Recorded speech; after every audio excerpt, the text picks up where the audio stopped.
to do his homework. And if he continues doing it, I don't have to give him pain, even though he did something wrong. You agree with me, right?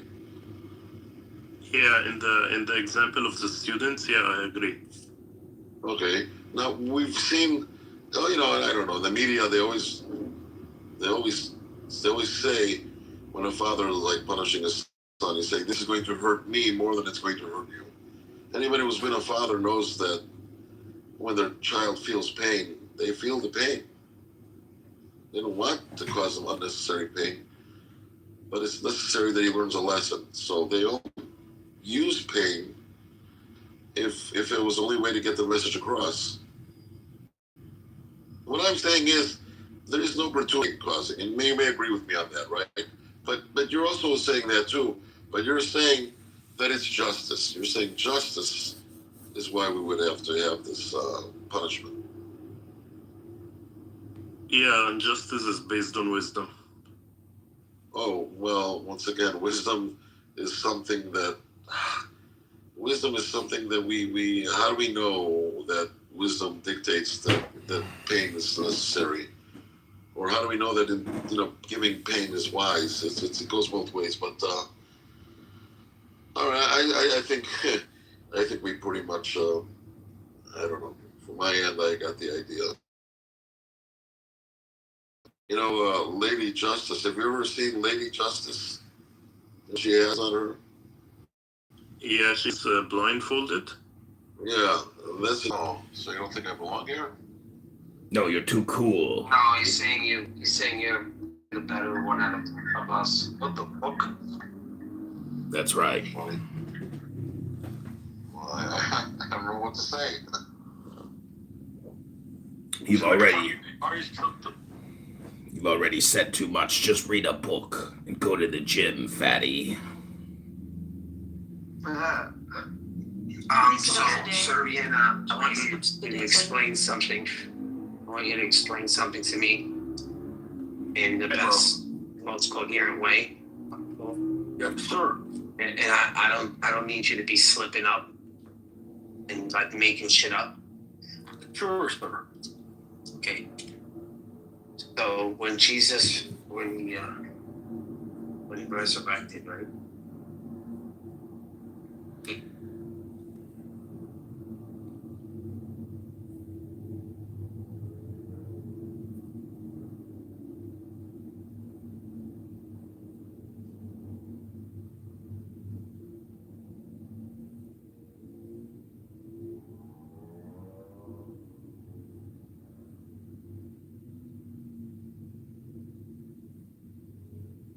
I ask you to sacrifice nothing at mine altar. I am the God who giveth all. 21 life, love, force, fantasy, fire. These do I bring you. Mine hands are full of these. 22. There is joy in the setting out.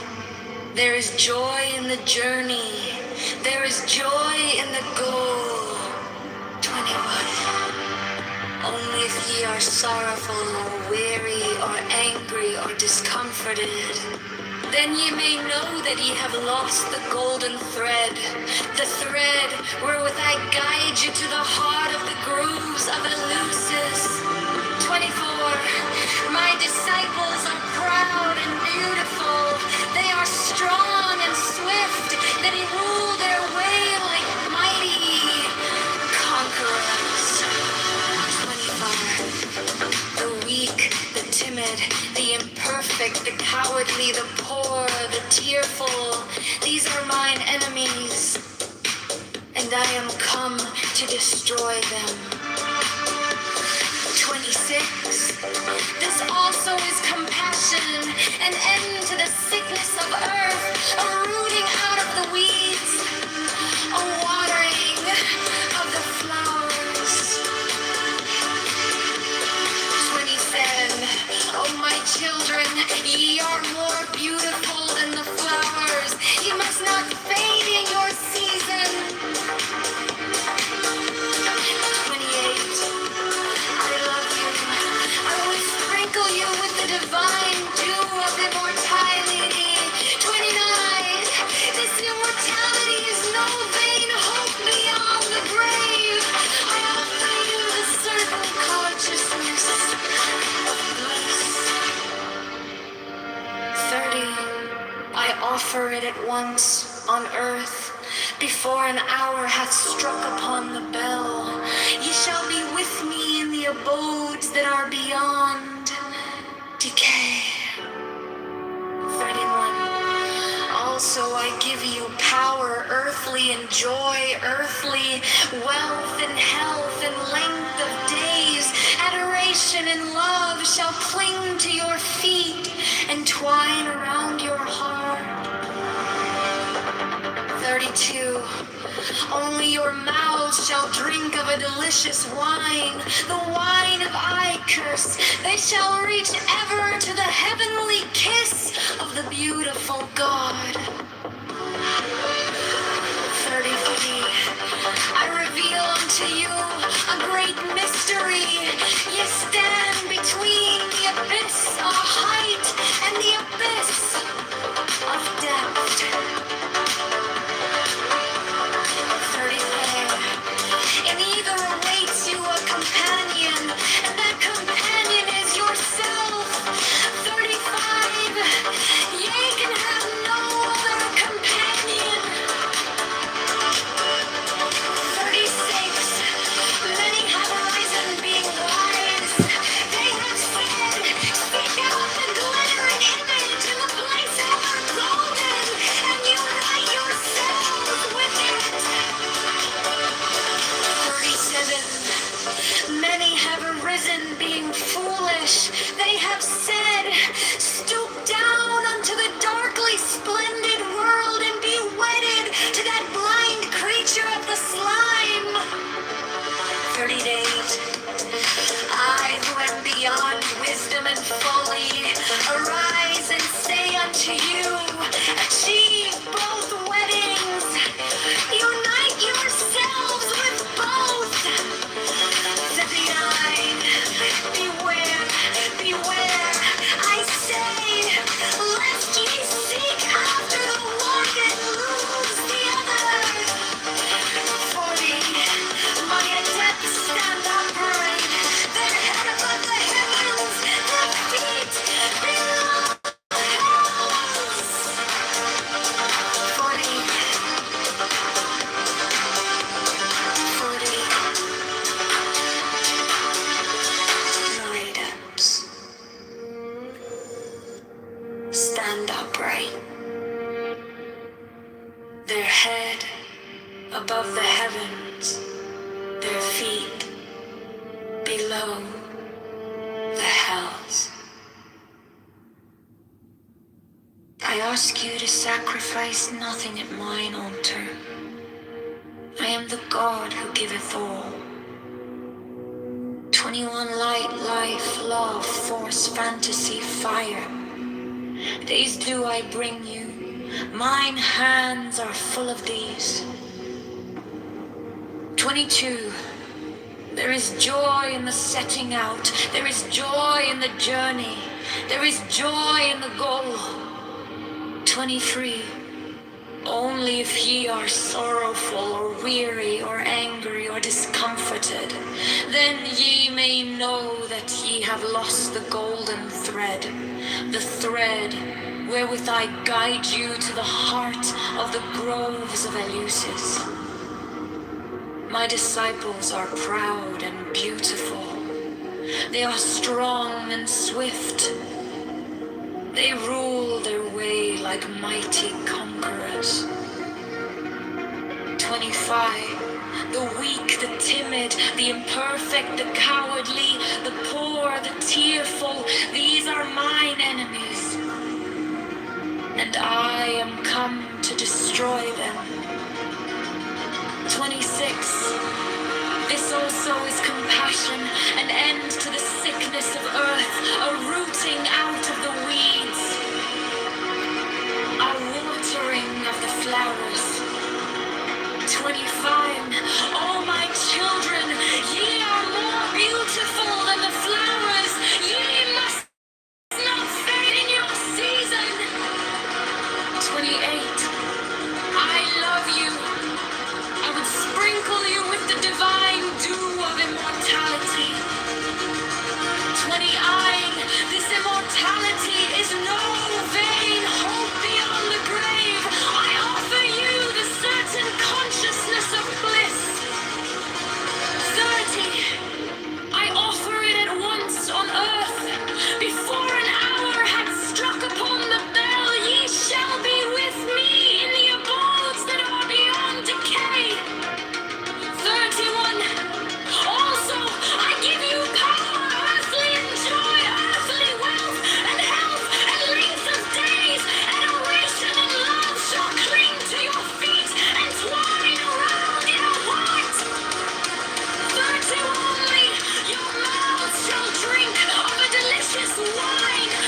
great mystery. Ye stand between the abyss of height and the abyss of depth.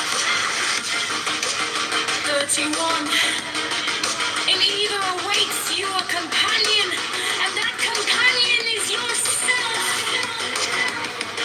31. You can have no other companion. 31. Many have arisen, being wise. They have said, seek out the glittering image in the place ever golden, and unite yourselves with it. 30 then. Many have arisen, being foolish. They have said, stoop down unto the darkly slanted world, and be wedded to that blind creature of the slime. 31. And beyond wisdom and folly, arise and say unto you, achieve both weddings, unite yourselves with both. 41. Beware, beware, I say, lest ye seek of the one and lose the other. 40 by depth stand upright, their head above the heavens, their feet below the heavens. When you currently file your taxes, what if you could track your tax expert's progress and get your best tax? He sentenced to death. So sentence me. This was just a horrible crime, and today in Maricopa County Court, I'm In the name of the crucifying Lord a of neighborhood pastor, initiation. very well liked up there, asked that he be put to Amen. death. Adam Sheik has admitted he murdered the I fly religious and I reasons. alight as in hall. News journalist Sean Rice Of is mother here of now emerald how on my this hearing mighty went. sweeping And Sean, it's not every wings. day that someone asks to be executed right in open court. I swoop down upon the black earth and it gladdens into green at my coming. Pastors for religious reasons, that's true. 3 children of earth, Against his cellmate's rejoice, rejoice exceedingly, for your salvation is at hand. Steve's trembled all over in pain, while the cellmate The end of sorrow is come. keeping an eye on the guards. I will ravish you away into mine unutterable joy. Something went wrong. Stig suddenly rolled his I eyes. will kiss you and bring you to the bridal. I will spread a feast before you in the house of happiness. I am not come to rebuke you or to enslave you. The prison had implanted inside them. I bid you not turn from your voluptuous To ways, escape, they secretly attached the from your extracted bombs to the idleness, decoration of from John and your Punch fellow folly. inmates, and Stig's grabbed a big ass to join the But I bring you joy to your pleasure, peace to your languor, wisdom to your folly. self-destruct mechanism. All that ye do is right, if so be that ye enjoy it. I am come against sorrow, against weariness, against them that seek to enslave you. The warden realized their intentions to prevent other inmates from escaping. I pour you lustful wine, that giveth you delight both at the sunset and the dawn. Come with me, and I will give you all that is desirable upon the earth.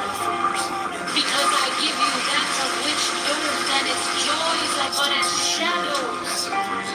They flee away, but my joy abides even unto the end. The mechanical arm of a guard. I have hidden myself beneath a mask. I am a black and terrible God.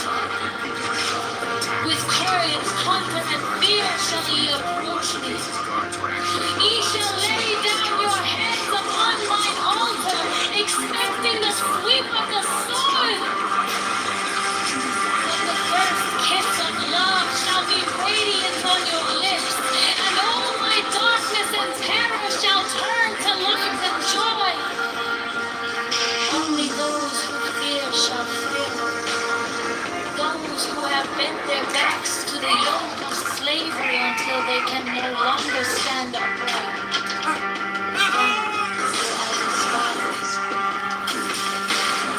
But you who have defied the law, you who have conquered by subtlety or force, you will I take unto me, even I will take you unto me. 20, I ask you to sacrifice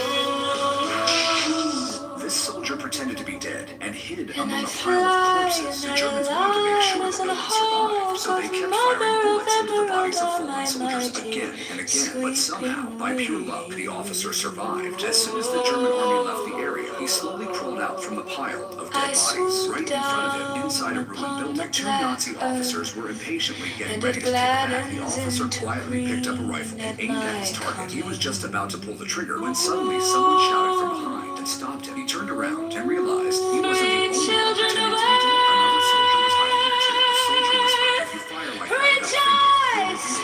rejoice The officer exceedingly, for your salvation is at that's when the soldier quietly hand. whispered again, "Wait, take my rifle." He loaded the remaining 5 bullets into the rifle and handed it to the officer. Now the officer aimed again, but he got confused about who to I shoot will first. He ravish turned to you the soldier and away asked, to "Who should I shoot first?" The my soldier replied, "Wait for a loud eternal explosion." joy. Though the sound of the gunshot is hidden. Meanwhile, the Nazi officers were busy bathing. I will Only their heads kiss were you visible above the water, and which bring made you to the bridal. I will came to spread me a with the head feast low, before you in the looking for my house of heels. I moved happiness. towards him without using physical touch. I am not come to rebuke you, I just or blocked to him with the enslave rocket. He you. touched me, but I didn't back away.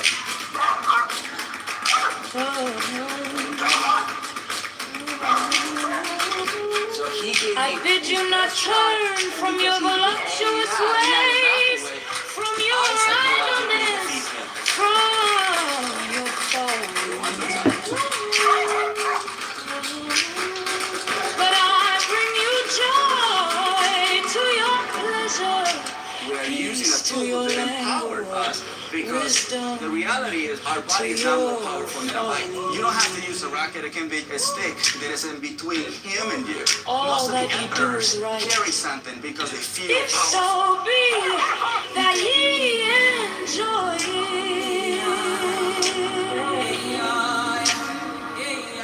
I am come against sorrow, against weariness, against them that seek to enslave you.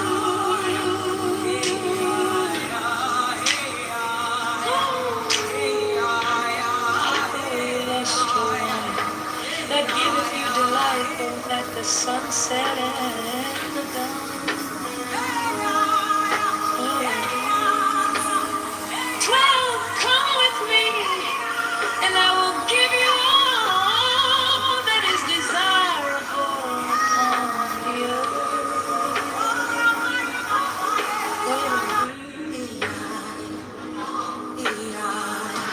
Because I give you that of which earth and its joys are but a shadow. Norris, 86 years old, you know, the famous TV star. Wow.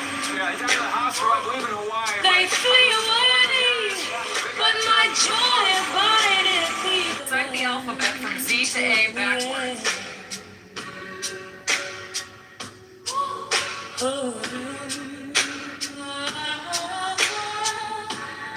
I have hidden myself beneath a mask.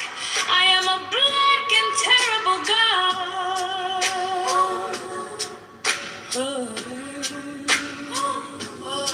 With courage cool like fear, shall ye approach me? Ye shall lay down your heads upon mine altar. Expecting the sweep of the soul, but the first kiss of love shall be radiant on your lips, and all my darkness and terror shall turn to light and joy. Tonight. Only those who fear shall fail. Those who have bent their backs to the yoke of slavery until they can no longer stand upright. Them will I despise. But you who have defied the law, you who have conquered by subtlety your foes, you will I take unto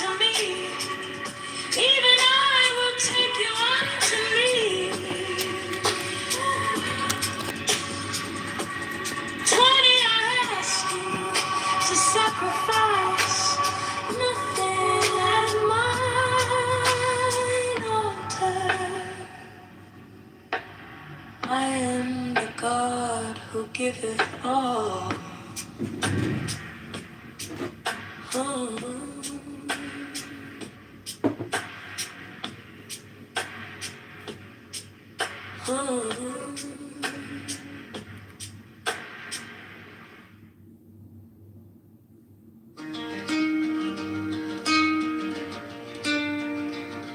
It's that time again. Your mayor's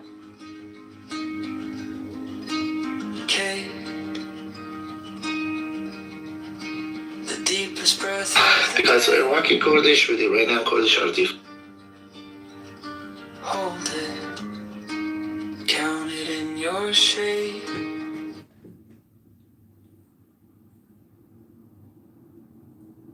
Powerful war song of Megatron, the supreme master and commander of the gnome-like universe.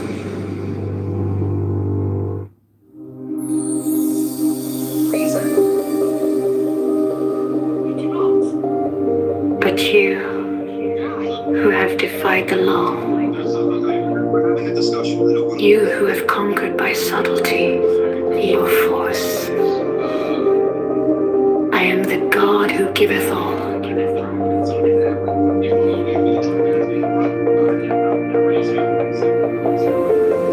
20 I ask you to sacrifice. Nothing at mine altar. I am the God who giveth all. 20 with life. They take it for granted, don't they, right? Yeah, like they should have something done to them, bro. How fucking low IQ they are. I'll leave that for you. I think I took the 40 grams today, bro. Yeah. You're funny. Moderators, this is Megatron. You gentlemen, It's Sean. It's Sean. gentlemen, I am a Decepticon from a faraway Guy's galaxy. in love with me. He's like fucking. He's like.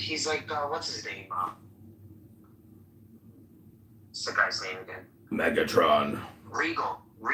Him and Regal. Regal never put me in the same category as Regal. How dare you? How dare you Regal put can me in make all this? the rooms he wants. Let him make all the rooms he wants. Regal. He's imitating you, bro. You're the OG, man. Of course he's imitating me. He's the OG for people who like to waste their time and help people who can't read books so good and stuff, like the Derek Zoolander nonprofit charity. Do that. He copied your name, Megatron. Why did he take your name, man? I did not copy his name. I am Megatron Ultra. He is Megatron Prime. Yeah, you see? They're talking about fuel. So it'd be Yo, better what's up, if there's a man? Megatron diesel. How's it going, my brother? What's up, my brother? Severin, did you say you took 40 milligrams of cannabis THC? Fuck yeah, sir. Fuck yeah. Have you thought about going to an acting coach or a voice lesson it's just teacher? that when you kick up on it, it always gets underneath. Oh, you're talking about Oh, really? It always does that? When you kick the can, it always does that? I didn't know that, bro. Not that it looks, you know what? Not that it's just that I have no way to screw it into. I'm afraid that the things will go in there. All right. Screw it into it. You're talking about screwing into Let it? me finish this. You see, Severin, he's at work. I don't like the middle here. It's gonna get caught on. He's a construction site manager, part-time Bible bibliophobe. Don't forget to clean up and punch out. There's no overtime. Be sure to scream at them, there's no overtime. Be sure to tell them there's no overtime.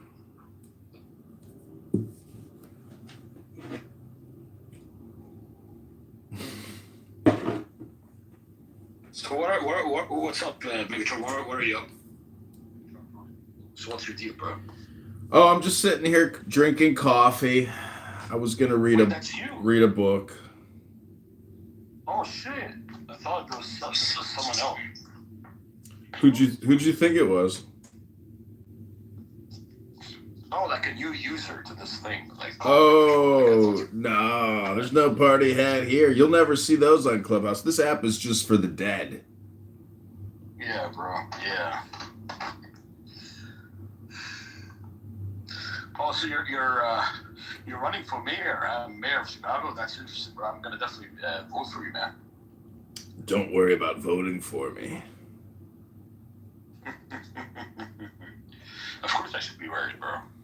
It's Chicago, man. It's the main line. I love it, bro. Well, I'm planning on moving to Israel and joining the collective of the Greater Israeli Project. I personally can't wait to move to Tehran and Gaza and build homes and condos all around the Greater Israel Middle East Project. You're not up for that, bro. Benjamin Netanyahu has the biggest penis next to the MAGA cock of our great orange glorious Islamic prophet Donald John Trump, the last and most glorious prophet of Islam in the annals of Muslim history. This is Megatron. I am complete. So if Israel expands their borders and they make a new town and they call it Chicago and they ask you to become mayor there, would you be happy? It's not important. Look at Kitty. Kitty is back. Apparently she's back from a long 900-day rehab stint, eating free food and drinking water every day in the psych ward. Unnecessary sacrifice to bring peace to this planet. And Daniel there, he finally got some dandruff medication for his scalp. Because normally it looks like cauliflower mozzarella cheese on top of that head.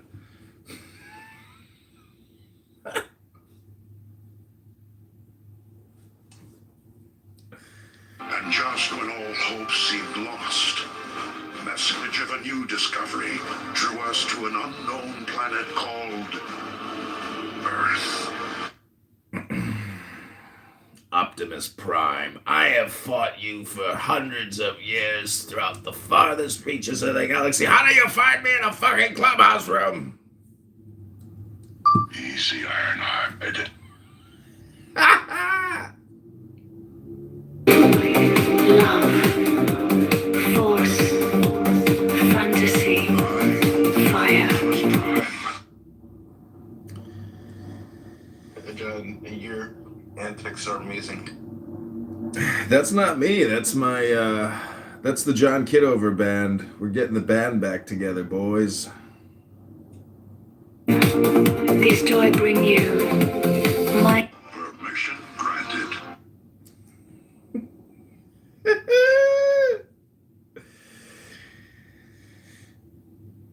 So, in the Barthology nonprofit charity for children that don't read good books or read very good and other things, we want to thank you all for coming to the never-ending Bible Quran room where Barth works and kills 2 to 3 birds with one stone.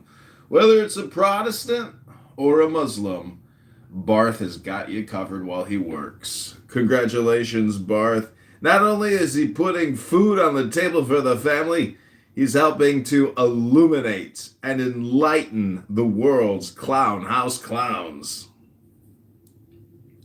You don't seem afraid. Are you not surprised to see us? John, you have multiple phones, but if you get some type of AIs on your phone, you program them, and then assign them to a certain clubhouse account. That way you can have them like debate each other or something, and then have like interesting voices or something. Have one with a doctor. Time is short.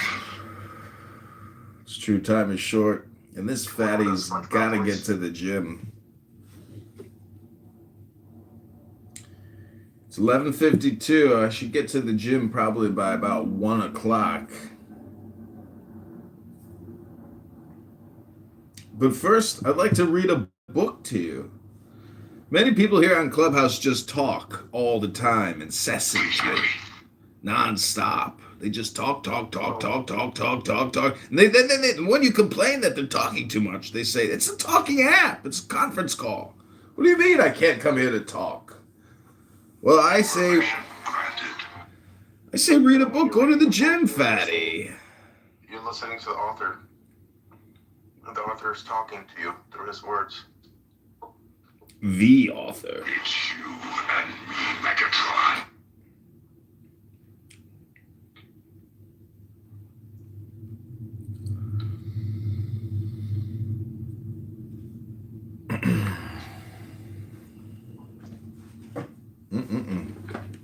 My, oh my, oh my.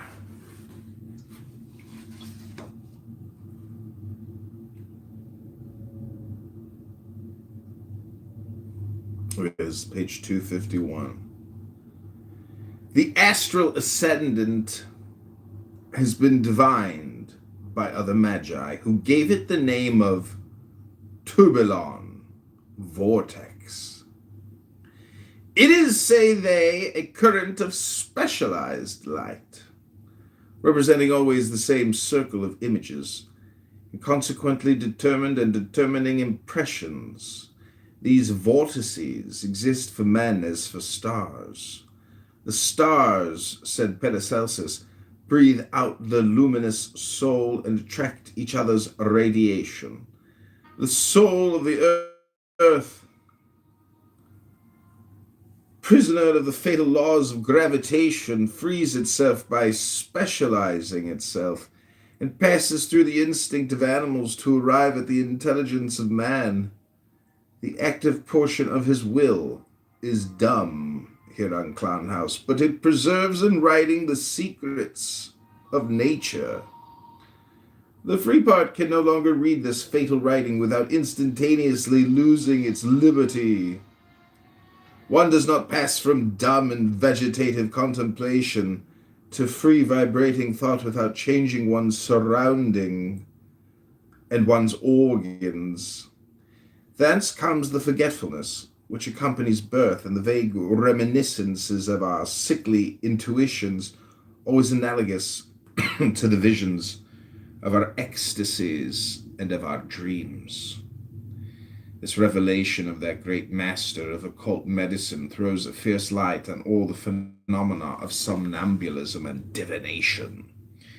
There also, for whoever knows how to find it, is the true key of evocation and of communication with the fluidic soul of the earth.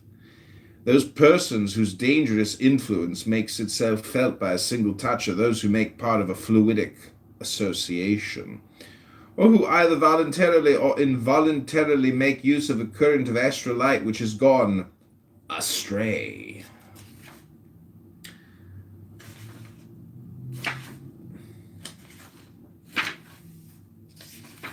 Those, for example, who live in isolation, deprived of all communication with humanity, and who are daily in fluidic sympathy with animals gathered together in great number, like here on Clown House, as in ordinarily the case with shepherds, are possessed of the demon whose name is Legion.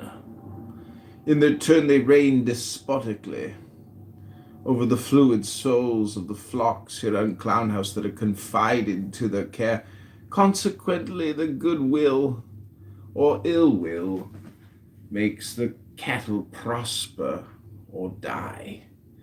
And this influence of animal sympathy can be exercised by them upon human plastic mediums, which are ill-defended, owing either to a weak will or a limited intelligence. Thus are explained the bewitchments which are habitually made by shepherds.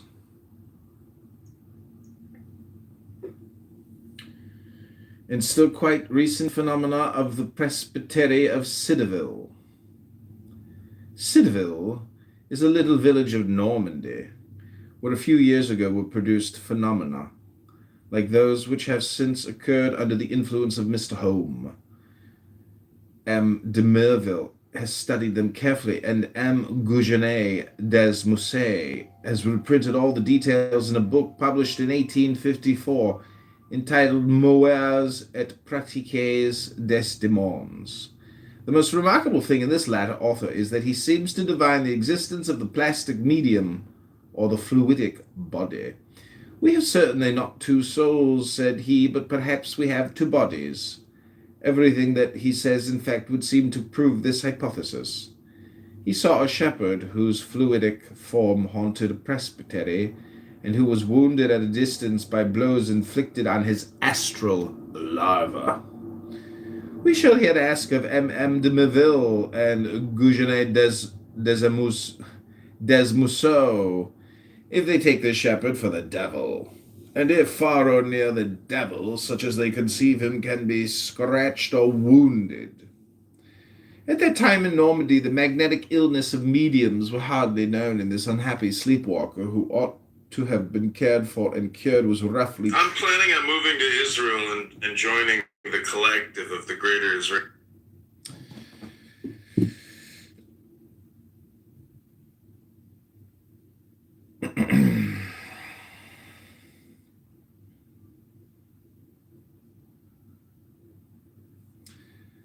The laws of physical life are inexorable, and in his animal nature man is born a slave to fatality. It is by dint of struggles against his instincts that he may win moral freedom. Two different existences are then possible for us upon the earth, one fatal, the other free. The fatal being is the toy or instrument of a force which he does not direct.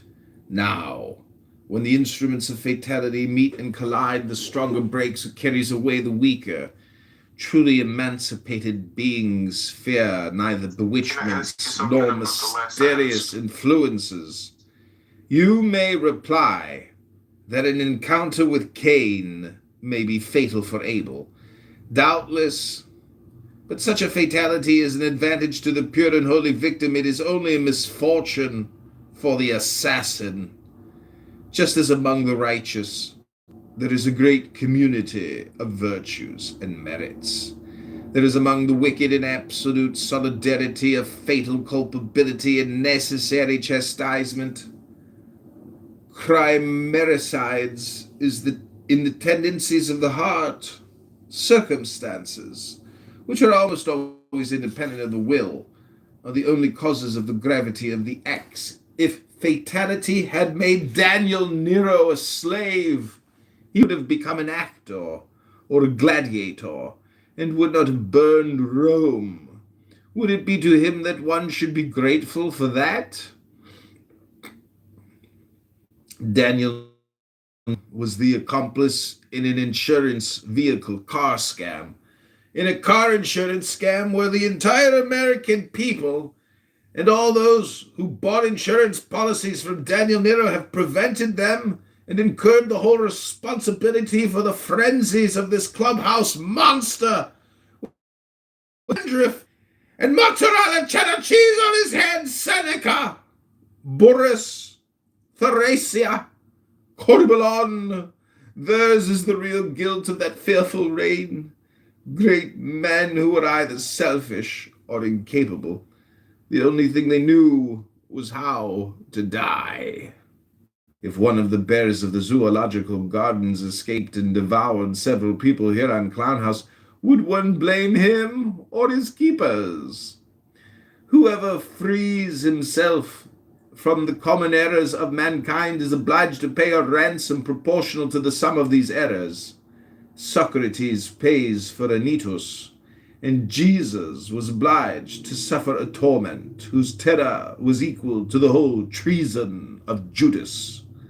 Thus, by paying the debts of fatality, hard-won liberty purchases the empire of the world. It is hers to bind and to unbind. God has put in her hands the keys of heaven and of hell. You clubhouse men who abandon brutes to themselves wish them to devour you. The rabble, slaves of fatality, can only enjoy liberty by absolute obedience to the will of free men. They ought to work for those who are responsible for them. But when the brute governs brutes, when the blind leads the blind, when the leader is as subject to fatality as the masses. What must one expect? What but the most shocking catastrophes? In that we shall never be disappointed. By admitting the anarchical dogmas of 1789, Louis XVI launched the state upon a fatal slope. From that moment, all the crimes of the Revolution weighed upon him alone. He alone had failed in his duty. Robespierre and Marat only did what they had to do. Girondins and Montagnards killed each other in the workings of fatality, and their violent deaths were so many necessary catastrophes. At that epoch, there was but one great and legitimate execution, really sacred, really expiatory, that of the king.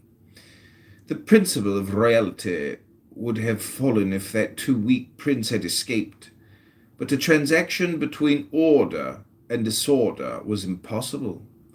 One does not inherit from those whom one murders. One robs them, and the Revolution rehabilitated Louis XVI by assassinating him. After so many concessions, so many weaknesses, so many unworthy abasements, that man, consecrated a second time by misfortune, was able at least to say as he walked to the scaffold, "The Revolution is condemned. I am always the King of France." To be just is to suffer for all those who are not just, but it is life. To be wicked is to suffer for oneself without winning life. It is to deceive oneself, to do evil, and to win eternal death. To recapitulate, fatal influences are those of death. Living influences are those of life. According as we are weaker or stronger in life, we attract or repel witchcraft. This occult power is only too real, but intelligence and virtue will always find the means to avoid its obsessions and its attacks.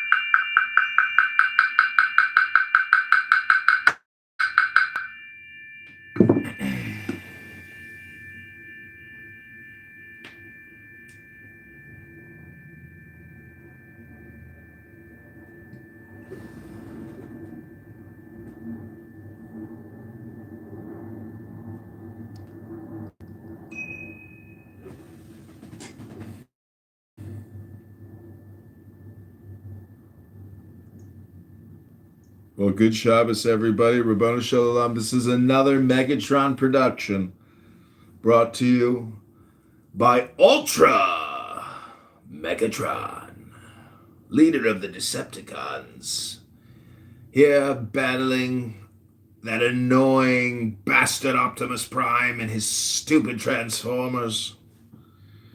We're here to give you your latest update and software programming, brought to you by Google AI Ventures. If you haven't read a book in the past 20 years and haven't lifted a weight or gone to the gym in the past 48 hours, you could be suffering what we call fat-assism. Fat-assism is a disease that many Clubhouse users have. They sit here endlessly talking.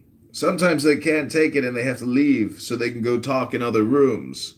They simply can't use this app like an audiobook. They have to be talking all the time, endlessly. Talking. When they should be shampooing that conditioner into their scalp with the medicated dandruff serum. You hear me, Daniel? Go clean your glasses. They got cheese gunk stuck in them. You can't even see out of those bifocals.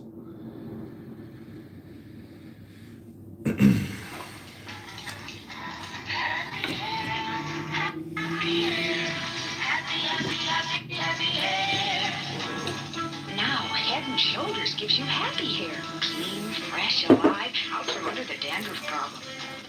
Your hair will be clean, really clean. Because Head and Shoulders is the most effective dandruff shampoo you can buy. And Head and Shoulders does it in a happy way. Happy? You've never had it so happy until you used Head and Shoulders, the shampoo that has everything.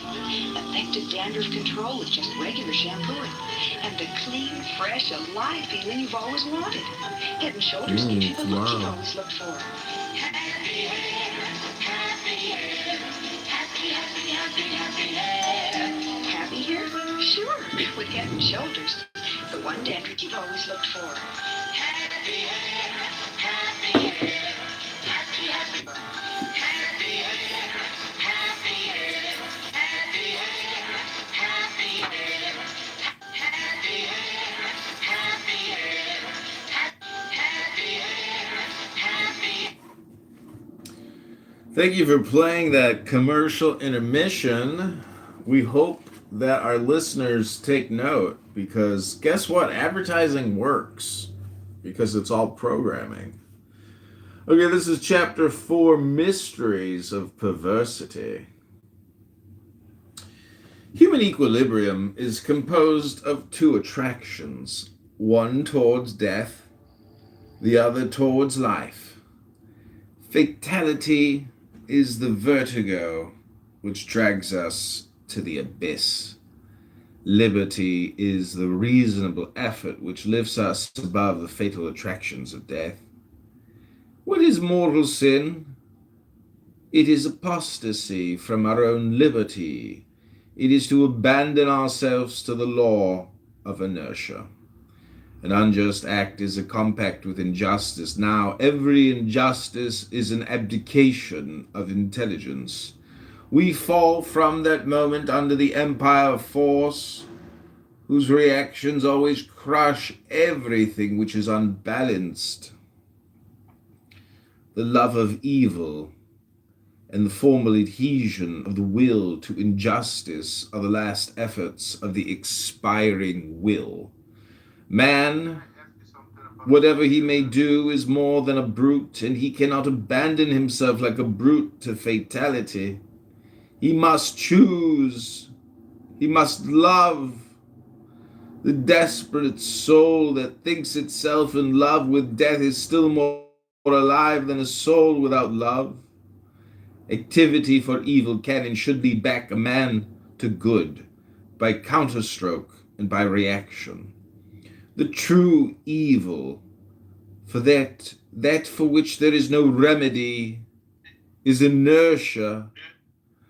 The abysses of grace correspond to the abysses of perversity. God has often made saints of scoundrels, but he has never done anything with the half-hearted and the cowardly. Under penalty of reprobation, one must work, one must act. Nature, moreover, sees to this, and if we will not march on with all our courage towards life, she flings us with all her forces towards death. She drags those who will not walk, whom one may call the great prophet of drunkards, Edgar Poe, that sublime madman, that genius of lucid extravagance, has depicted with terrifying reality the nightmares of perversity. I killed the old man because he squinted. I did that because I ought not to have done it. There is the terrible antistrophe of Tertullian's Credo Quia Absurdum, to brave God and to insult him. is a final act of faith. The dead praise thee not, O Lord, said the psalmist. And we might add, if we dared, the dead do not blaspheme thee. Oh, my son, said a father, as he leaned over the bed of his child who had fallen into lethargy after a violent access of delirium. Insult me again, beat me, bite me. I shall feel that you are still alive, but do not rest forever in the frightful silence of the clubhouse tomb. A great crime always comes to protest against great lukewarmness. 100,000 good priests, had their charity been more active, might have prevented the crime of the wretched verger. The church has the right to judge, condemn, and punish an ecclesiastic who causes scandal. But she has not the right to abandon him to the frenzies of despair and the temptations of misery and hunger. Nothing is so terrifying as nothingness. And if one could ever formulate the conception of it, if it were possible to admit it, hell would be a thing to hope for.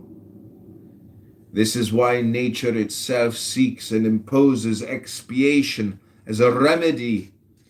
That is why chastisement is a chastening, as that great Catholic Count Joseph de Maistre so well understood. This is why the penalty of death is a natural right and will never disappear from human laws. The stain of murder would be indelible if God did not justify the scaffold. The divine power, abdicated by society and usurped by criminals, would belong to them without dispute. Assassination would then become a virtue when it exercised the reprisals of outraged nature. Private vengeance would protest against the absence of public expiation. And from the splinters of the broken sword of justice, anarchy would forge its daggers. If God did away with hell, men would make another in order to defy him, said a good priest to us one day. He was right. So he created Clubhouse, and it is for that reason that hell is so anxious to be done away with. Emancipation from Clubhouse is the cry of every vice. Emancipation of murder by the abolition of the pain of death. Emancipation of prostitution and infanticide by the abolition of marriage. Emancipation of idleness and rapine by the abolition of property. So revolves the whirlwind of perversity until it arrives at this supreme and secret formula. Emancipation of death by the abolition of life. It is by the victories of toil. It is by the victories of toil that one escapes from the fatalities of sorrow. What we call death is but the eternal parturition of nature. Ceaselessly she reabsorbs and takes again to her breast all that is not born of the spirit. Matter, in itself inert, can only exist by virtue of perpetual motion, and spirit, naturally volatile, can only endure by fixing itself. Emancipation from the laws of fatality by the free adhesion of the spirit to the true and good is what the gospel calls the spiritual birth The reabsorption into the eternal bosom of nature is the second death. Unemancipated beings are drawn towards this second death by a fatal gravitation. The one drags the other, as the divine Michelangelo has made us see so clearly in his great picture of the Last Judgment.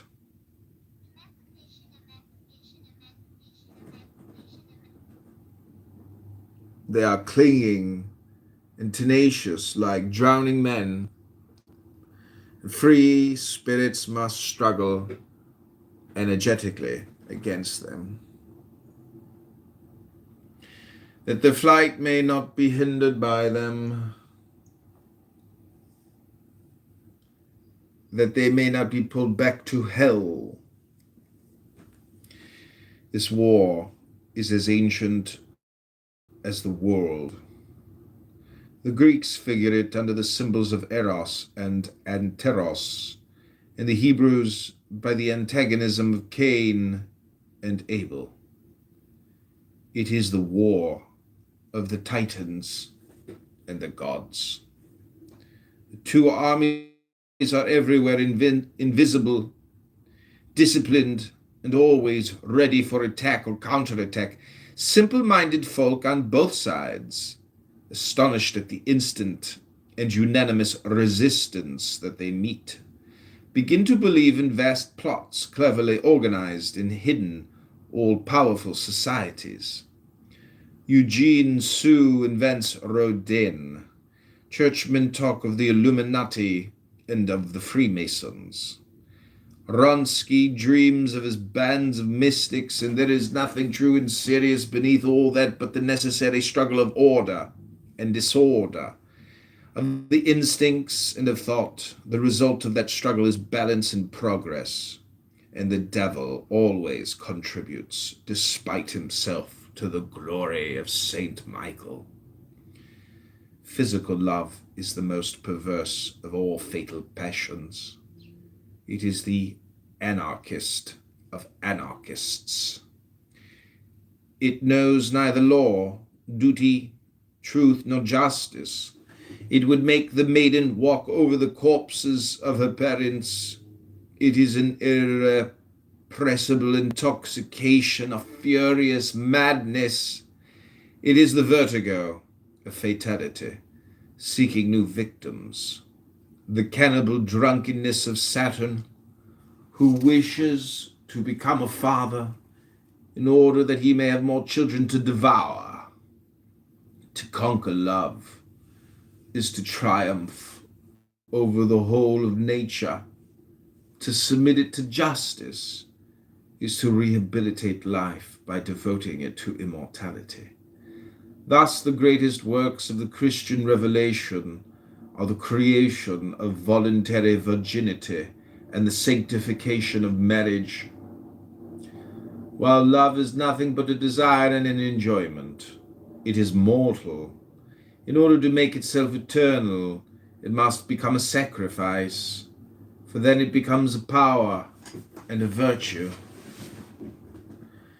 It is the struggle of Eros and Anteros, which produces the equilibrium of the world.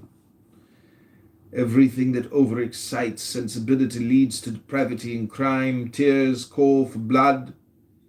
It is with great emotions, as with strong drink. To use them habitually is to abuse them. Now, every abuse of the emotions perverts the moral sense. One seeks them for their own sakes. One sacrifices everything in order to procure them for oneself. A romantic woman will easily become an Old Bailey heroine. She may even arrive at the deplorable and irreparable absurdity of killing herself in order to admire herself and pity herself in seeing herself die. Romantic habits lead women to hysteria and men to melancholia. Manfred, Renee, Lelia are types of perversity only the more profound in that they argue on behalf of their unhealthy pride and make poems of their dementia.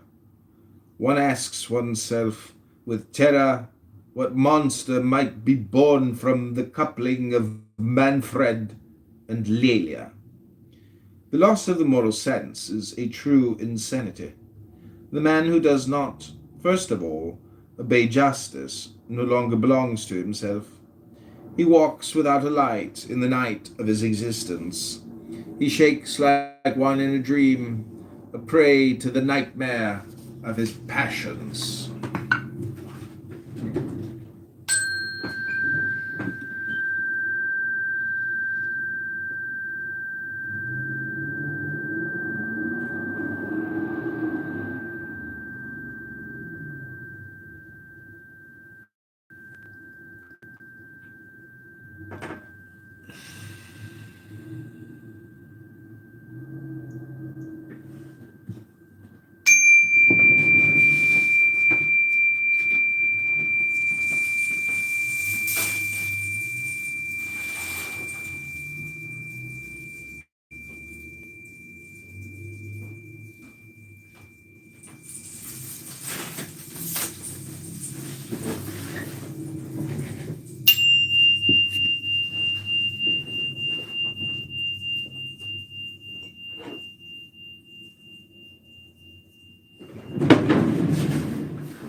The impetuous currents of instinctive life and the feeble resistances of the will form an antagonism so distinct that the Kabbalists hypothesize the superfoetation of souls.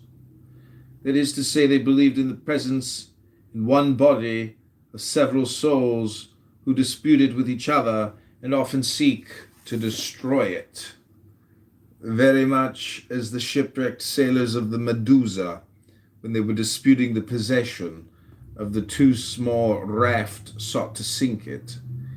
It is certain that in making one's self the servant of any current whatever, of instincts or even of ideas, one gives up one's personality and becomes the slave of that multitudinous spirit whom the gospel calls legion. Artists know this well enough. The frequent evocations of the universal light enervate them. They become mediums, that is to say, sick men. The more success magnifies them in public opinion, the more the personality diminishes. They become crotchety, envious, wrathful. They do not admit that any merit, even in a different sphere, can be placed beside theirs. And having become unjust, they dispense even with politeness. To escape this fatality, really great men isolate themselves from all comradeship, knowing it to be death to liberty. They save themselves by a proud unpopularity from the contamination of the vile multitude. If Balzac had been during his life a man of a clique or of a party, he would not have remained after his death the great and universal genius of our epoch. The light illuminates neither things insensible nor closed eyes, or at least it only illuminates them for the profit of those who see. The word of Genesis, "Let there be light," is the cry of victory with which intelligence triumphs over darkness.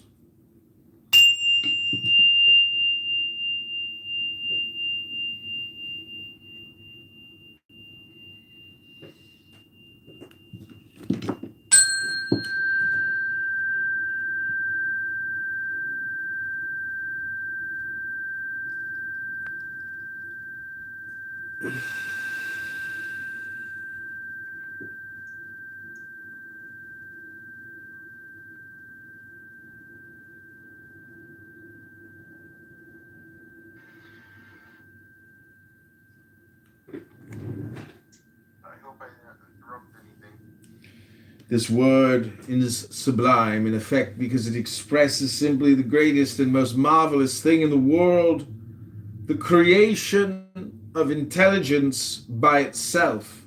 When calling its powers together, balancing its faculties, it says, I wish to immortalize myself with the sight of the eternal truth. Let there be light, and there is light. Light, eternal as God, begins every day for all eyes that are open to see it. Truth will be eternally the invention and the creation of genius. It cries, let there be light. And genius itself is because light is eternal. Genius contemplates truth as its work because it is the victor of light.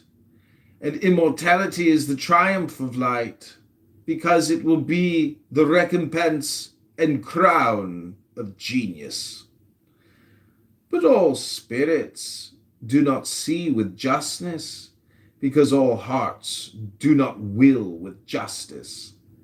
There are souls for whom the true light seems to have no right to be.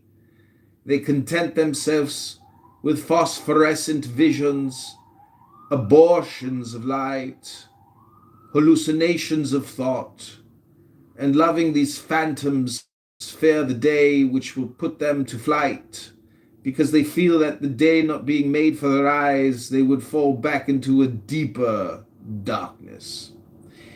It is thus that fools first fear, then calumniate, insult, pursue, and condemn the sages. One must pity them and pardon them, for they know not what they do. True light rests and satisfies the soul. Hallucination, on the contrary, tires it and worries it. The satisfactions of madness are like those gastronomic dreams of hungry men which sharpen their hunger without ever satisfying it. Thence are born irritations and troubles, discouragements and despairs. Life is always a lie to us, say the disciples of Werther, and therefore we wish to die. Poor children, it is not death that you need, it is life. Since you have been in the world, you have died every day. It is from the cruel pleasure of annihilation that you would demand a remedy for the annihilation of your pleasures? No, life has never deceived you. You have not yet lived. What you have been taking for life is but the hallucinations and the dreams of the first slumber of death. All great criminals have hallucinated themselves on purpose. And those who hallucinate themselves on purpose may be fatally led to become great criminals. Our personal light,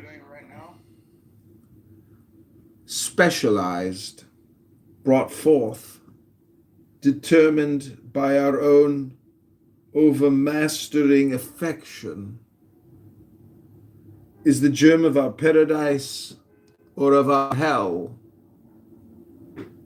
Each one of us, in a sense, conceives, bears and nourishes his good or evil angel. The conception of truth gives birth in us to the good genius. Intentional untruth hatches and brings up nightmares and phantoms. Everyone must nourish his children, and our life consumes itself for the sake of our thoughts. Happy are those who find again immortality in the creations of the soul. Woe unto them who wear themselves out to nourish falsehood and to fatten death, for everyone will reap the harvest of his own sowing. There are some unquiet and tormented creatures whose influence is disturbing and whose conversation is fatal. In their presence, one feels oneself irritated, and one leaves their presence angry. Yet by a secret perversity, one looks for them in order to experience the disturbance and enjoy the malevolent emotions which they give us. Such persons suffer from the contagious maladies of the spirit of perversity. The spirit of perversity is always, for its secret motive, the thirst of destruction, and its final aim is the S word, the murder. Elisabide, on his own confession, not only felt the savage need of killing his relations and friends, but he even wished, had it been possible, he said it in so many words at his trial, to burst the globe like a cooked chestnut. Lacenaire, who spent his days in plotting murders in order to have the means of passing his nights in ignoble orgies or in the excitement of gambling, boasted aloud that he had lived. He called that living, and he sang a hymn to the guillotine, which he called his beautiful betrothed, and the world was full of imbeciles who admired the wretch. Alfred de Musset, before extinguishing himself in drunkenness, wasted one of the finest talents of his century in songs of cold irony and of universal disgust. The unhappy man had been bewitched by the breath of a profoundly perverse woman who, after having killed him, crouched like a ghoul upon his body and tore his winding sheet. We asked one day of a young writer of this school what his literature proved. It proves, he replied frankly and simply, that one must despair and die. What apostleship and what a doctrine! But these are the necessary and regular conclusions of the spirit of perversity.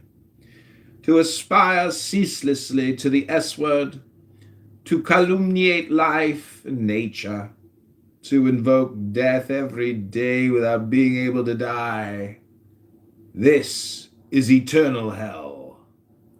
It is the punishment of Satan, that mythological incarnation of the spirit of perversity. The true translation into French of the Greek word diabolos, or devil, is le, perverse, the perverse. Here is a mystery which debauchees do not suspect. It is this: one cannot enjoy even the material pleasures of life, but by virtue of the moral sense. Pleasure is the music of the interior harmonies. The senses are only its instruments which sound false in contact with a degraded soul. The wicked can feel nothing because they can love nothing. In order to love, one must be good. Consequently, for them everything is empty, and it seems to them that nature is impotent because they are so themselves. They doubt everything because they know nothing.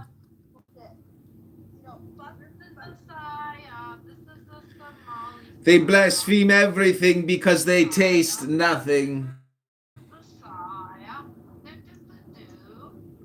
They caress in order to degrade. They drink in order to get drunk. They sleep in order to forget. They wake in order to endure mortal boredom. Thus will live, or rather thus will die every day, he who frees himself from every law and every duty in order to make himself the slave of his passions. The world and eternity itself become useless to him who makes himself useless to the world and to eternity.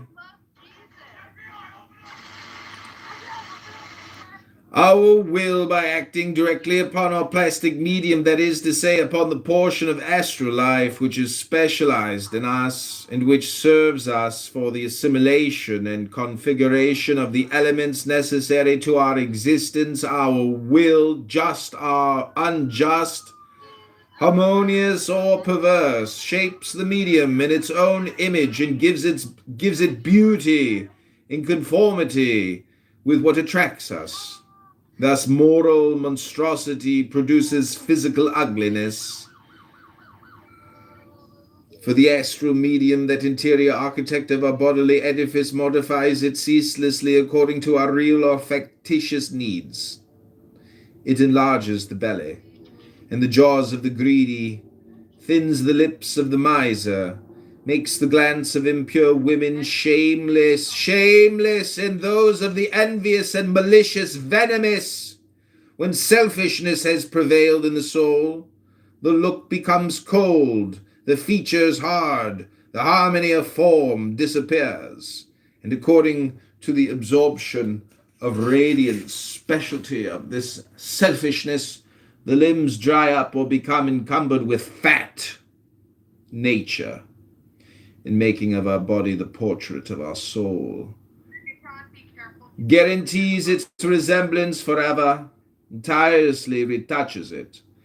You, pretty women, who are not good, be sure that you will not long remain beautiful. Beauty is the loan which nature makes to virtue. By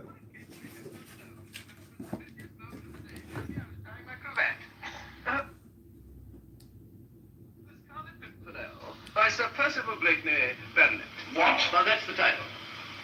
They seek him here. They seek him there.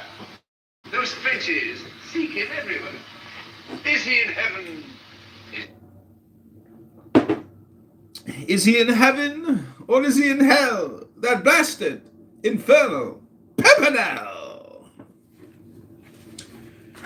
Okay, this is the last page. Nature, in making of our body the portrait of our soul, guarantees its resemblance forever, and tirelessly retouches it. You pretty women who are not good, be sure that you will not long remain beautiful. Beauty is the loan which nature makes to virtue. If virtue is not ready when it falls due, the lender will pitilessly take back her capital. Perversity, by modifying the organism whose equilibrium it destroys, creates at the same time a fatality of needs which urges to its own destruction, to its death. The less the perverse man enjoys, the more thirsty of enjoyment he is. Wine is like water for the drunkard. Gold melts in the hands of the gambler. Messalina tires herself out without being satiated. The pleasure which escapes them changes itself for them into a long irritation and desire. The more murderous are their excesses, the more it seems to them that supreme happiness is at hand. One more bumper of strong drink, one more spasm, one more violence done to nature. Ah! At last! Here is pleasure, here is life, and their desire, in the paroxysm of its insatiable hunger, extinguishes itself forever in death.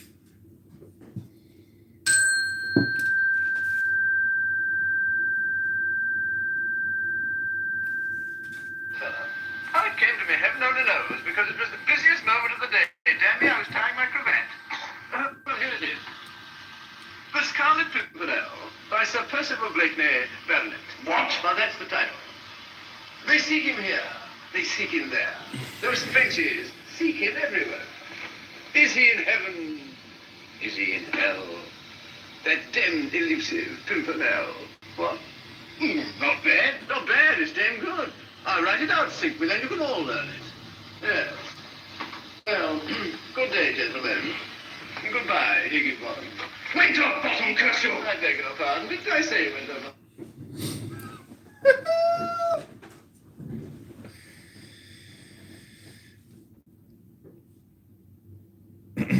Okay, thanks. This has been a brief intermission of Megatron's normal, never-ending talking room. I actually read a book, and we had some people come in here who I would say have horrible ADHD. They can't actually concentrate on anything. They just ceaselessly, endlessly run their fucking mouths. They're the dumbest people maybe you've never met. Hello? John. Hello? John? Hello, John? John. In stereo too. Oh my god. Okay, one of you Megatrons has to go. Which one? Who will it be, John?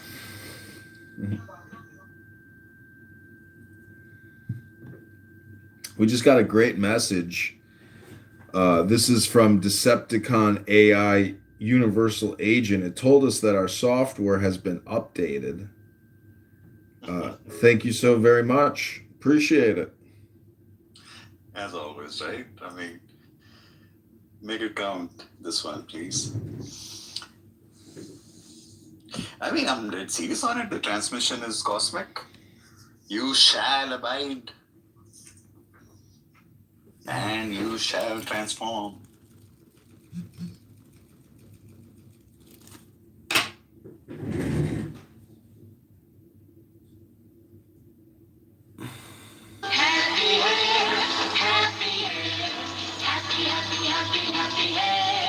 Happy hair? Sure. True, With Head and Shoulders, the one dandruff shampoo that really works. Unbelievable. We got ads on Clubhouse. Unbelievable. This has got to be like somebody's fantasy, man. I mean, I don't know. This has truly got to be. Happy hair?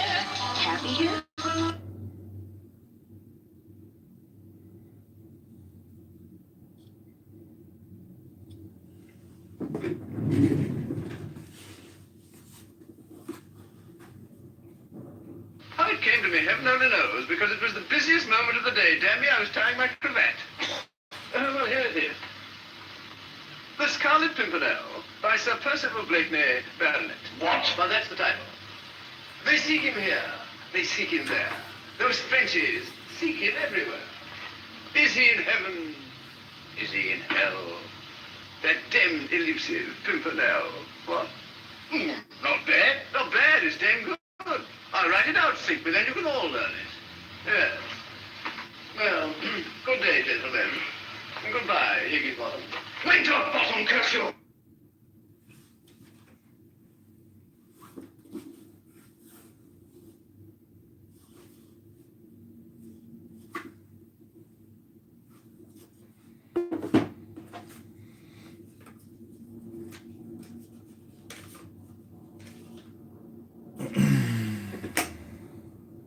Well, so many people keep pouring in. I mean, clearly Megatron has accomplished what we call conditioning by creating this room every day and letting people just flow in and out. He has conditioned people to come in here and say, Megatron, Megatron, Megatron, I have a question for you, Megatron. You know, shit like that. Megatron Barth, a.k.a. Jack from fucking Jersey, is, you know, conditioned a lot of people.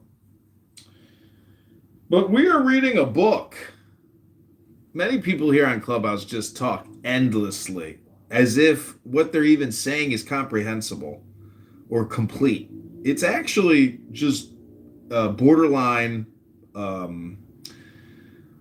what's it called? Not Alzheimer's. He's mad with power. And it's not Alzheimer's. It's more like early onset dementia, basically. Okay, this is part 4.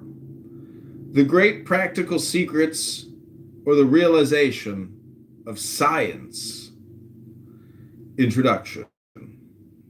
The lofty sciences of the Kabbalah and of magic promise man an exceptional, real, effective, efficient power, and one should regard them as false and vain if they do not give it.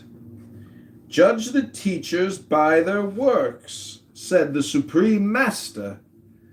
This rule of judgment is infallible. If you wish me to believe in what you know, show me what you do. God, in order to exalt man to moral emancipation, hides himself from him and abandons to him after a fashion the government of the world. He leaves himself to be guessed by the grandeurs and harmonies of nature, so that man may progressively make himself perfect by ever exalting the idea that he makes for himself of its author. Man knows God only by the names which he gives to that being of beings. It does not distinguish him but by the images of him which he endeavors to trace. He is then in a manner the creator of him who has created him. He believes himself the mirror of God, and by indefinitely enlarging his own mirage, he thinks that he may be able to sketch in infinite space the shadow of him who is without body, without shadow, and without space.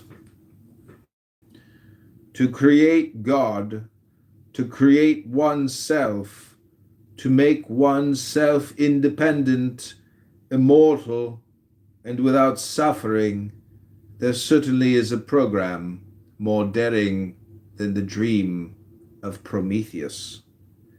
Its expression is bold to the point of impiety, its thought ambitious to the point of madness. Well, this program is only paradoxical in its form, which lends itself to a false and sacrilegious interpretation. In one sense, it is perfectly reasonable, and the science of the adepts promises to realize it and to accomplish it in perfection. Man, in effect, creates for himself a god, corresponding to his own intelligence and his own goodness. He cannot raise his ideal higher than his moral development permits him to do.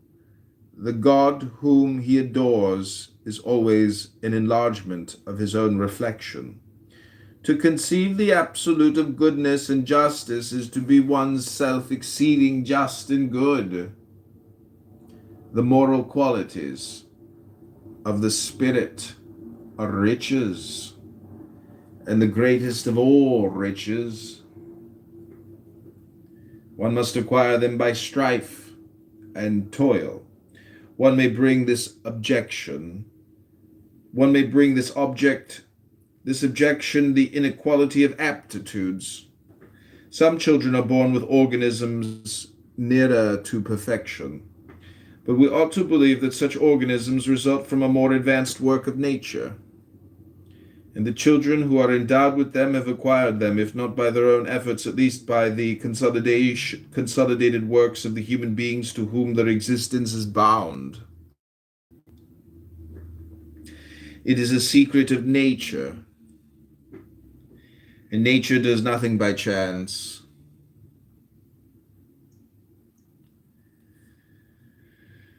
The possession of more developed intellectual faculties, like that of money and land, constitutes an indefeasible right of transmission and inheritance. Yes, man is called to complete the work of his Creator, and every instant employed by him to improve himself or to destroy himself is decisive for all eternity. It is by the conquest of an intelligence eternally clear and of a will eternally just that he constitutes himself as living for eternal life, since nothing survives injustice and error but the penalty of the disorder. To understand good is to will it, and on the plane of justice, to will is to do. For this reason, the gospel tells us that men will be judged according to their works. Our works make us so much what we are that our body itself, as we have said, receives the modification and sometimes the complete change of its form from our habits.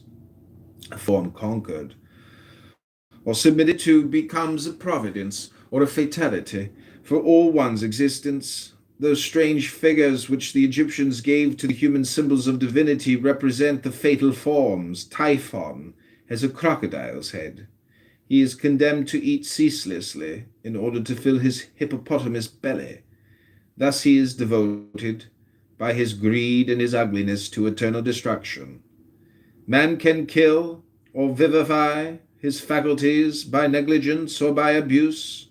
He can create for himself new faculties by the good use of those which he has received from nature. People often say that the affections will not be commanded, that faith is not possible for all, that one does not remake one's own character. All these assertions are true only for the idle or the perverse. Your time is at an end. Your clubhouse hypnosis is over. One can make oneself faithful, pious, loving, devoted, when one wishes sincerely to be so. One can give to one's spirit the calm of justness, as to one's will the almighty power of justice. One can reign in heaven by virtue of faith, on earth by virtue of science. The man who knows how to command himself is king of all nature.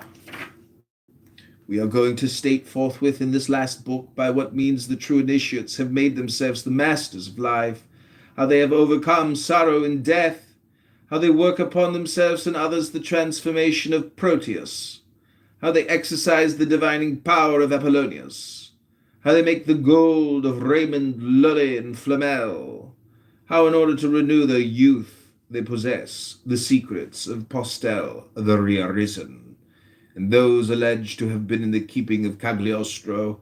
In short, we are going to speak the last word of magic.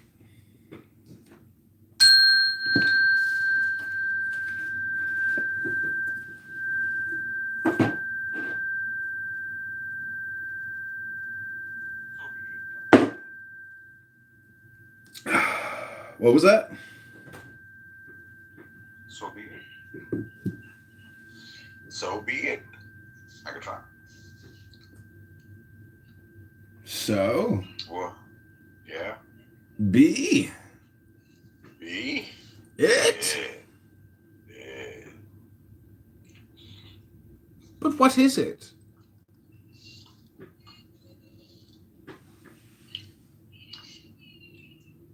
Just be it? Deepak is another one. You see Deepak down there? He's another one that loves to talk endlessly.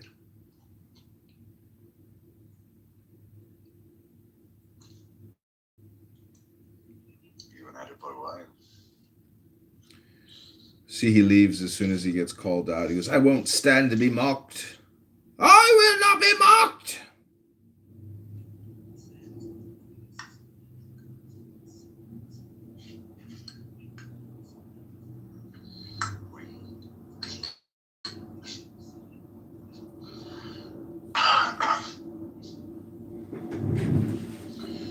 We shall overcome. We shall overcome. It's over, Megatron. Your time is up. Nara, give the green bean to my nemesis.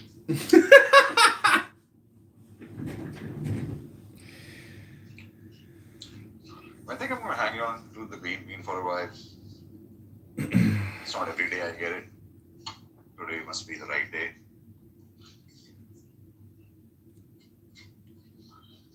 A green bean that is going to be well deserved. How about that? How about that?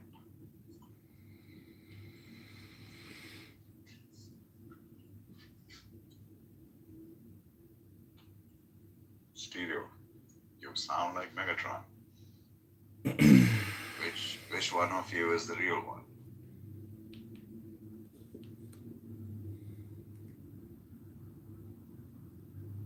Hands are full of these.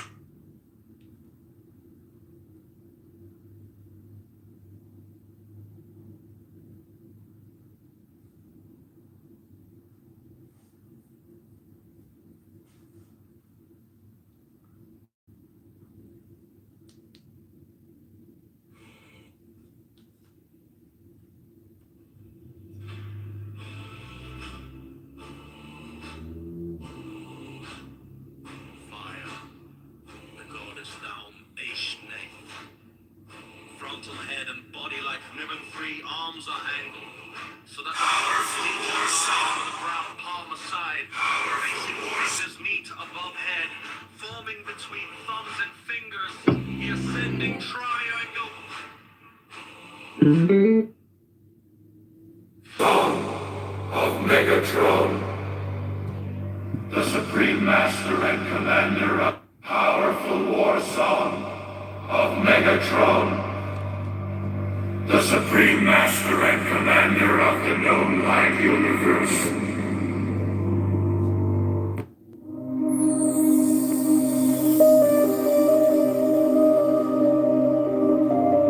But you, who have defied the law, you who have conquered by subtlety your force, I am the God who giveth all.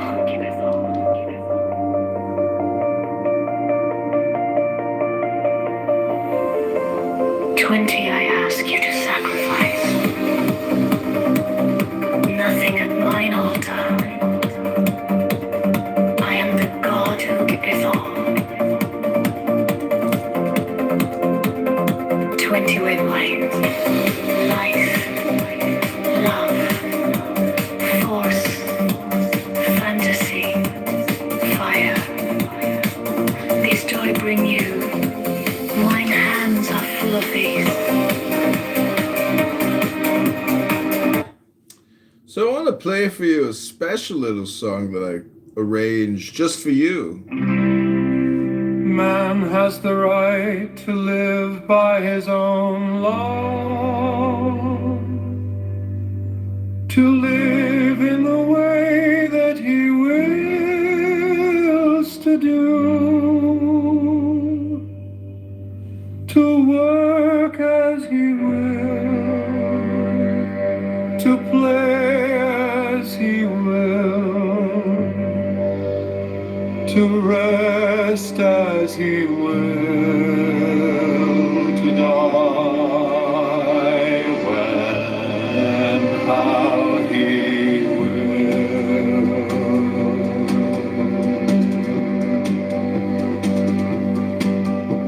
The man has the right to eat what he will, to drink what he will, to dwell where he will, to move as he will on the face of the earth.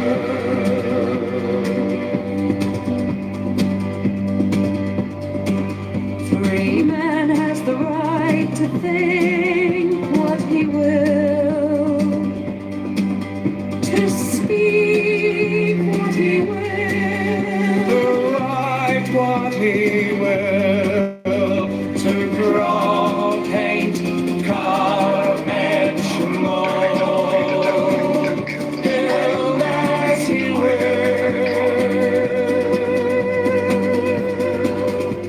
to dress as he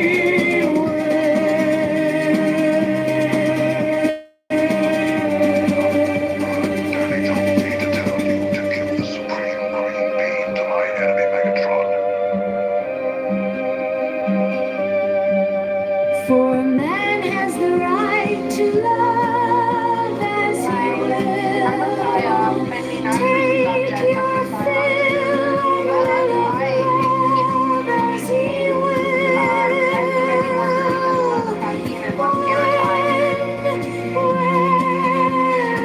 With whom he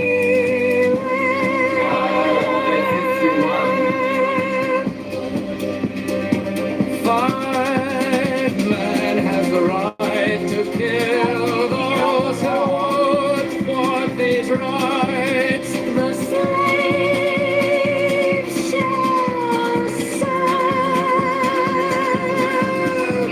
God is 50 hours. What is the law? Love and the will.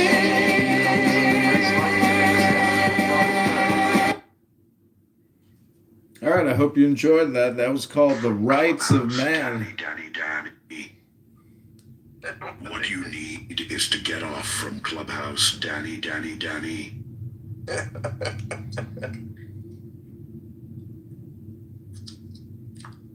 Thank you, Zen, or Megatron, or whoever you are. So is it appropriate to use a brand new Brits knife for Sam?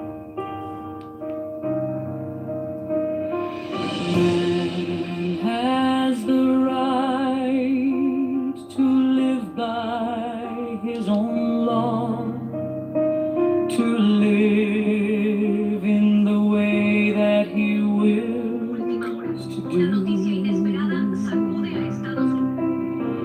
to work as he will, to play as he will, to rest as he will, to die when and how he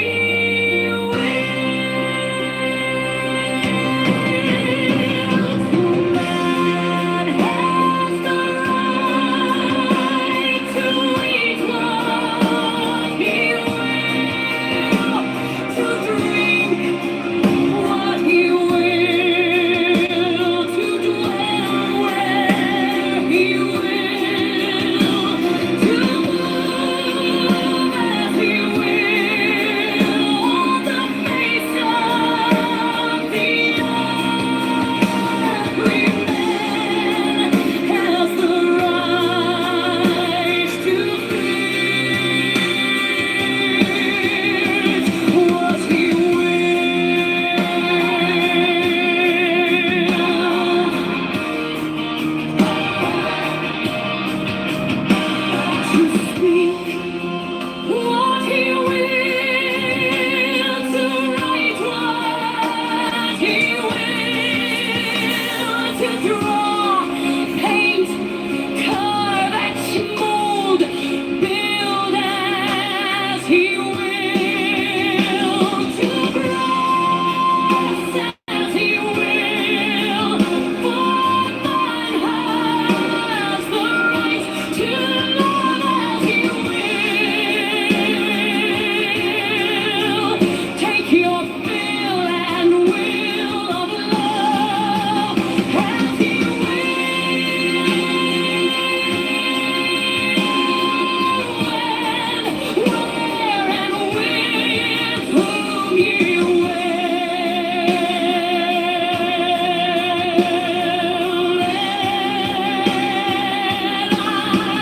I think you are.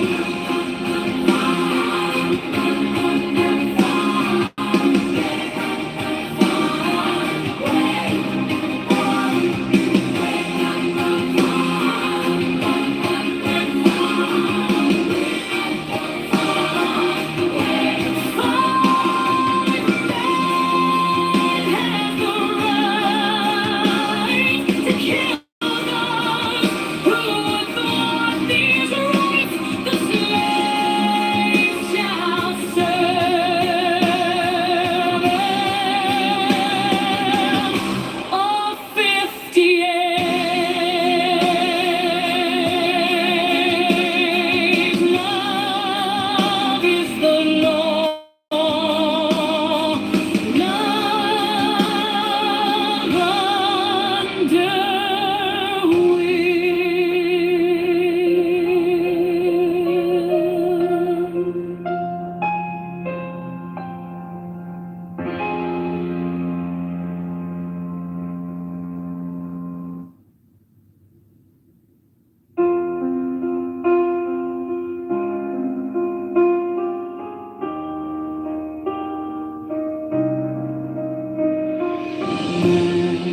Has the right to live by his own law, to live in the way that he wills to do,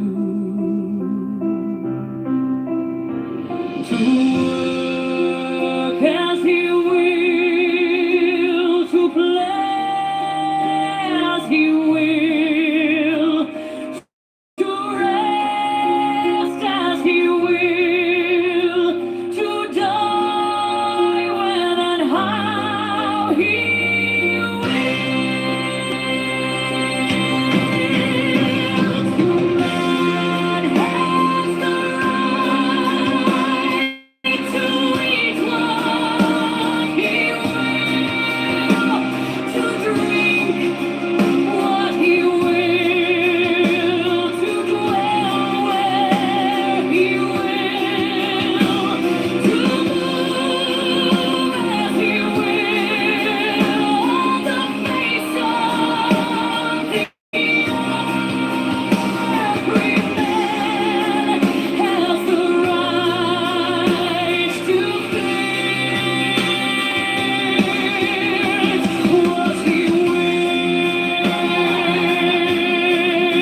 Ooh.